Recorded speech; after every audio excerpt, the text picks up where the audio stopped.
Praise the lord. ప్రభు అయిన యేసుక్రీస్తు నామంలో మీ అందరికీ మా హోసన్నా మినిస్ట్రీస్ తరపున హృదయపూర్వకమైన వందనాలు తెలియపరుస్తున్నాను. ఈ దినమంతా విశేషమైన కృప నా దేవుడు మీకు అనుగ్రహించునుగాక. ప్రియులారా, పరిశుద్ధ గ్రంథంలో ఈ రోజున 61వ కీర్తన 2వ చరణాన్ని నేను చదువుతున్నాను. నా ప్రాణము తల్లడిల్లగా భూదిగంతముల నుండి నీకు మొరపెట్టుచున్నాను. నేను ఎక్కలేనంత ఎత్తైన కొండపైకి నన్ను ఎక్కించుము. ఇప్పుడు చూడండి, వాక్య భాగంలో నేను ఎక్కలేనంత ఎత్తైన కొండపైకి నన్ను ఎక్కించుము అనే ఆశ ఈ దైవజనుని హృదయంలో మనం చూస్తూ ఉన్నాము. అంటే ఆయన ప్రాణము తల్లడిల్లగా ఆయన ప్రభు సన్నిధిలో మొరపెట్టుకుంటున్నాడు. వాస్తవానికి ఏదైనా శోధనలు, శ్రమలు, ఇబ్బందులు మనకు కలిగినప్పుడు ఆధ్యాత్మికంగా మనం కృంగిపోవడం, దిగజారిపోవడం, అనర్థాలని ఆలోచించుకోవడం ఇలాంటివి సర్వసాధారణంగా జరుగుతూ ఉంటాయి. ఈ శోధనలు, వేదనలు, బాధలు ఇలాంటివి కలిగినప్పుడు విశ్వాసమందు కూడా పట్టు కోల్పోతూ ఉంటాము. కానీ ఈ దైవజనులలో ఉన్న విశేషత ఏంటంటే ఆయన ప్రాణము తల్లడిల్లిపోతుందట. అంటే దేని చేతనో ఆయన కృంగిపోతున్నాడు.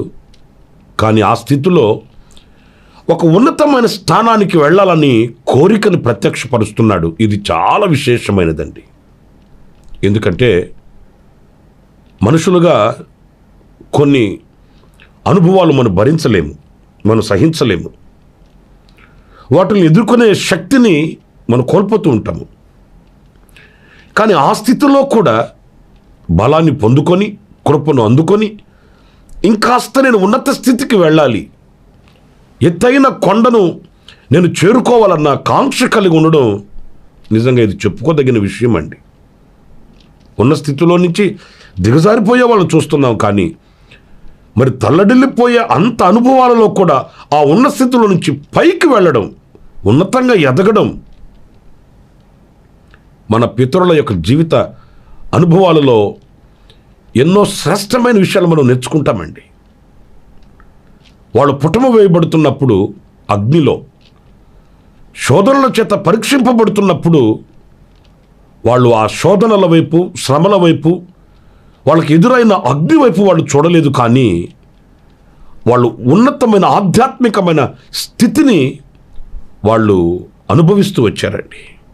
ఈ రోజున నా ప్రియమైన సహోదరులరా, ఈ ఆత్మీయ పోరాటంలో, విశ్వాస యాత్రలో కొనసాగించబడుతున్న మనము కూడా మానవ జీవితంలో ఎన్నో ఆటుపోట్లు వస్తాయి, ఎన్నో అవాంతరాలు, అభ్యంతరాలు కలుగుతాయి.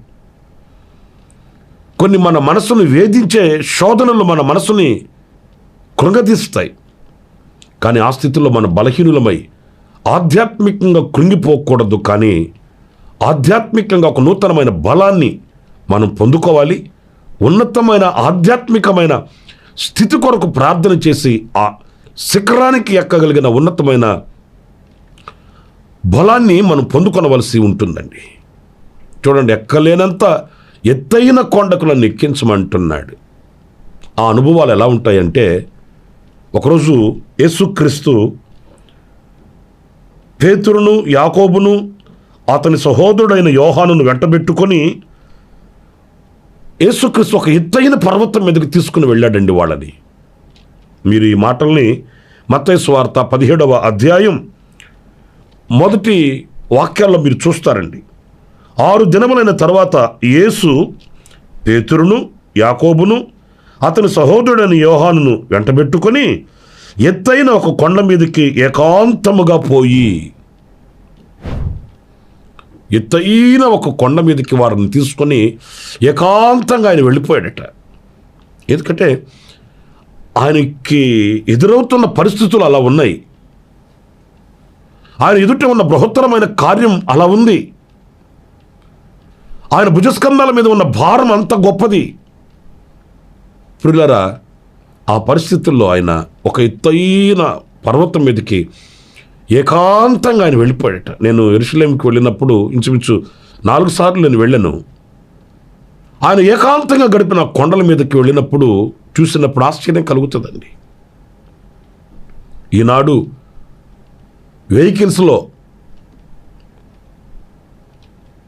ఆ ప్రాంతానికి తీసుకుని వెళ్తారు. ఆ వెళ్ళేటప్పుడు వెహికల్స్ కూడా చాలా కష్టతరంగా వెళుతాయండి.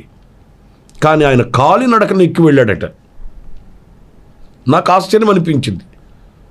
ప్రార్థన చేసుకోవడానికి, ఏకాంతంగా గడపడానికి ఇంత ఎత్తైన కొండను ఎక్కి రావాల్సి వచ్చిందా? అంత అవసరమా అని అనుకుంటే అది ఆధ్యాత్మికమైనటువంటి శక్తిని పొందుకున్న వారికి తెలుస్తుందండి. ఇక లోకానికి, లోక కార్యకలాపాలకి, లోక సంబంధమైన విషయాలకి నాకు ఇక సంబంధం లేదు అన్నట్లుగా దేవునితో ప్రశాంతంగా ఏకాంతంగా గడిపే ఒక ఉన్నతమైన అనుభవం అండి. ఇక్కడ మీకు ఇంకో మాట కూడా చెప్తాను. అక్కడికి వెళ్ళి ఆయన ప్రశాంతంగా నిద్రపోలేదు. అక్కడికి వెళ్ళి ఆయన వారి ఎదుట రూపాంతరము పొందెను. ఆయన ముఖము సూర్యుని వలె ప్రకాశించెను, ఆయన వస్త్రములు వెలుగు వలె తెల్లని వాయను. ప్రియులారా, చూశారండి, ఆ ఎత్తైన అనుభవం ఏం చూపిస్తుందంటే రూపాంతరపు అనుభవం. ఆయన ముఖము సూర్యుని వలె ప్రకాశిస్తుంది, ఆయన వస్త్రములు వెలుగు వలె ప్రకాశిస్తున్నాయి. ఆ ఎత్తైన కొండ మీద జరిగే ఆ మార్పు ఏంటి అనంటే ఆ రూపాంతరపు అనుభవాలలో మనం ప్రత్యక్షం అవ్వడం. నిజమే, మనం ఎక్కి వెళ్ళే కొద్దీ, ఉన్నతమైన స్థితిలో నిలిచే కొద్దీ ఆ ప్రకాశాన్ని మనం పొందుకోగలుగుతామండి. ఆ వెలుగు సంబంధమైన జీవితాన్ని మనం ప్రత్యక్షపరచగలుగుతామండి. ఆ సూర్యుని వలె ప్రకాశించుచున్న అనుభవాల్ని మనం అనేకులకు ప్రత్యక్షపరచగలుగుతామండి. ఎప్పుడు అనంటే ఆ ఎత్తైన అనుభవానికి ఎక్కి వెళుతున్నప్పుడు. కానీ ఈ రోజున ఆ దిగిపోతున్న అనుభవాలలో మనకున్న ప్రభావము, మనకున్న ప్రత్యక్షత, మనకున్న ప్రసన్నత అన్ని కోల్పోవలసి వస్తుంది.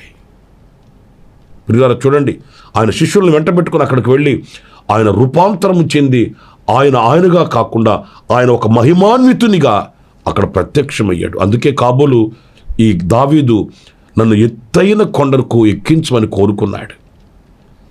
ఎన్నో శోధనలు, ఎన్నో బాధలు మనకు ఉన్నప్పటికీ కూడా ఆ ఆధ్యాత్మికమైనటువంటి ఉన్నత స్థితిని మనం కోరుకుంటే ఆ ప్రకాశమానమైన జీవితం మనకు కలుగుతుంది. ఆ యొక్క ప్రసన్నత మరి కలిగిన వారమై ఉండగలుగుతామనే విషయాన్ని ఈ వాక్యం మనకు తెలియపరుస్తుంది. ఇంకొక మాట, ప్రకటన గ్రంథం 21వ అధ్యాయం 10వ వాక్యాన్ని నేను చదువుతున్నానండి. ఆత్మవశుడనై ఉన్న నన్ను ఎత్తైన గొప్ప పర్వతం మీదకి కొనిపోయి యెరూషలేము అను పరిశుద్ధ పట్టణము దేవుని మహిమగలదై పరలోకమందున్న దేవుని యొద్ద నుండి దిగివచ్చుట నాకు చూపెను. చూడండి, వాక్య భాగంలో ఆత్మవశుడై ఉన్న ఆయన్ని ఒక ఎత్తైన గొప్ప పర్వతం మీదకి తీసుకుని వెళ్ళాడంట. ఈ ఎత్తైన గొప్ప పర్వతం మీదకి తీసుకుని వెళ్ళినందువలన అతను చూసిన దర్శనం ఎలాంటిది అనంటే దిగివచ్చుచున్న పరిశుద్ధ పట్టణం. ఇది పరలోక రాజ్యమును గుర్చిన ఒక దర్శనం అండి. పిల్లలు, ఎప్పుడైతే మనం ఆ ఉన్నతమైనటువంటి పర్వతపు అనుభవానికి వెళ్ళగలుగుతామో, ఎప్పుడైతే ఆ ఉన్నతమైన శిఖరానికి మనం చేరుకోగలుగుతామో, ఆనాడు పరలోక రాజ్యమును గుర్చిన ఒక మంచి దర్శనం మనకు ఉంటుందండి. ఈ లోక సంబంధంగా ఉన్న వ్యక్తులకి పరలోక రాజ్యమును గుర్చిన దర్శనం ఉండదండి. వాళ్ళు ఏమంటారంటే, ఏమోలేండి, ఎవరు చూశారేంటో, సత్యం తర్వాత తక్కిడో బిక్కుడో అంటారండి. ఈ లోక సంబంధమైనవి వాళ్ళకి ఘనముగా కనిపిస్తాయి. కానీ ఆత్మ సంబంధమైన వ్యక్తికి, ఒక పర్వత అనుభవాల్లో ఉన్న వ్యక్తికి, ఎత్తైన శిఖరానికి ఎక్కిన వ్యక్తికి స్పష్టంగా కనబడుతుంది పరలోక రాజ్య దర్శనం. ఆ దర్శనం ఎంతో శ్రేష్టమైనది. పిల్లలు, ఈ లోకంలో మనం ఇలాంటి దర్శనం కలిగి ఉండాలండి. ఈ దర్శనం మనల్ని ఎన్నడూ కూడా విడిచిపెట్టకూడదు, విడనాడకూడదు, తోలనాడకూడదు, మనకు మరుగవ్వకూడదండి. ఎప్పుడు ఆ దర్శనం చేత మనం ప్రభు రాకడ కొరకు వేచి చూడాలి.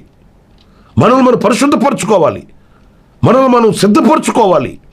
ఆ పరలోక దర్శనం మనకు ఆనందాన్ని ఇస్తుంది, బలమునిస్తుంది. అంతేకాదు, సిద్ధపడే ఆ వివేకాన్ని మనకు అనుగ్రహిస్తుందనే విషయాన్ని మర్చిపోకూడదండి. కనుక లోకంలో ఎన్ని ఆటుపోటులు, ఎన్ని అభ్యంతరాలు మనకు ఎదురైనప్పటికీ ఎక్కి వెళ్ళాలి అనే ఆశ కలిగి మనం ముందుకు సాగుదాము. ఆ రీతిగానే ఎక్కి వెళ్ళిన అనుభవాలలో రూపాంతరపు అనుభవం కనిపిస్తుంది, పరలోకపు దర్శనపు అనుభవాలు మనకు కనిపిస్తున్నాయి. ఇలాంటి దర్శనం, ఇలాంటి అనుభవాలు కలిగి ముందుకు సాగుదాం. అలాంటి కృప ప్రభు మనందరికీ అనుగ్రహించునుగాక. ఆమేన్. తలలు వంచండి, చిన్న ప్రార్థన చేసుకుందాం. కృపా సత్య సంపూర్ణుడా, జీవాధిపతి అయిన ప్రభువా, మీకు వందనాలు చెల్లిస్తున్నాను నాయన. ఆనాడు మా పితరుడైన దావీదు పలికినట్లు, నేను ఎక్కలేనంత ఎత్తైన కొండపైకి నన్ను ఎక్కించమని కోరుకున్నాడు. ఆ ఎక్కిన శిఖరపు అనుభవాలలో రూపాంతరము చెంది ఒక ప్రకాశమానమైన బ్రతుకు ఉంటుందని, పరలోక దర్శనము కలుగుతుందని, ఆ రీతిగా జీవించడానికి ప్రభువా మీరు మాకు కృపను అనుగ్రహించారు. మమ్మల్ని ఇంకను మీరు చేపట్టి నడిపించి ఆశీర్వదించండి, ఆధ్యాత్మికమైన బలమును ప్రసాదించండి. ఎదురవుతున్న ప్రతిదీ కూడా ప్రభువా మమ్మల్ని కృంగదీసేవి కాకుండా మేము ఇంకా ఆ స్థితిలో ఆధ్యాత్మికంగా బలపరచబడి ఒక శిఖరానికి ఎక్కే అనుభవాలకి రావడానికి మీరు మాకు కృపను అనుగ్రహించి నడిపించమని, ఇదిగో ఈవేళ ఎందరైతే శోధనల చేత, బాధల చేత కొట్టుమిట్టులాడుతున్నారో వారికి ఈ యొక్క వర్తమానం ఊరట కలిగించినట్లు, నిరీక్షణను కలిగించినట్లు, విశ్వాసాన్ని కలిగించినట్లుగా సహాయం చేయండి, బలపరచండి. మీరు మేము ఏకమగు వరకు మీ కృప సంపత్తిని బట్టి మీరు మమ్మల్ని దృష్టించి నడిపించమని మమ్మల్ని మీ చేతులకు సమర్పించుకుంటూ యేసు ప్రశస్త నామములో ప్రార్థన చేసి వేడుకొనుచున్నాను తండ్రి. ఆమేన్, ఆమేన్. ప్రభు మిమ్మల్ని ఆశీర్వదించి దీవించునుగాక. ఈ దినమంత విశేషమైన కృప నా దేవుడు మీకు అనుగ్రహించునుగాక. అలాగే ఎవరైనా జన్మదిన శుభవేడుకలు జరుపుకుంటూ ఉంటే నా దేవుడు నిండు ఆయుష్ను, ఆరోగ్యాన్ని, క్షేమాన్ని సమృద్ధిగా మీకు అనుగ్రహించునుగాక. శ్రమలలో ఉన్నవానికి ఆయన తోడై, నీడై, కృపనిచ్చి, విడుదలిచ్చి కాపాడునుగాక. ఆమేన్. ప్రతి దినము ఈ అనుదిన కృపాను సందేశాల కొరకు, ఇంకా మరిన్ని ఆత్మ సంబంధమైన సందేశాల కొరకు ఈ మా యూట్యూబ్ ఛానల్ ని సబ్స్క్రైబ్ చేసుకోండి. పాస్టర్ రమేష్